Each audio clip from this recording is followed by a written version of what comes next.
Մշով սրտազան, կներեք, չար ապել չեք խոսել, ձեր անուն այսօր էլի շատ շոշափել է, կներեք դուք ամեն ինչ ասվեց, ամեն բան պատասխանվեց,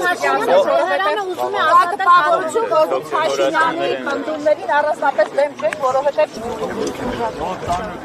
դուք շատ լուր եք,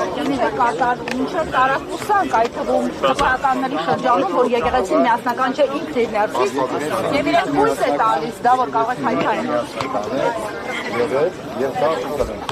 Այսինքն դուք պերճախոս չեք կարող օրինակ հիմա գնահատական տասը քաղաքական հետապնդում են բարերարի նկատմամբ։ Ներեցեք, եկեղեցին քաղաքական եւ քրեական հետապնդման ենթարկվում է թե ոչ։ Իմ հարցը շատ կոնկրետ է, ուշով սրտազան։ Քաղաքական հետապնդումների դուք ենթարկվում եք թե ոչ։ Որպեսզի մեր աջակցությունը հայտնենք մեր բայրարին եւ ցույց տալու, որ եկեղեցին միասնական է իր ժողովրդի հետ, իրեն հավատարիմ եւ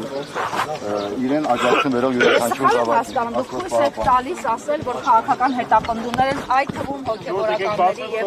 բարձրաստիճան եկեղեցականների նկատմամբ։ Քաղաքական հետապնդումների հասկացությունը դա անդարձակ է։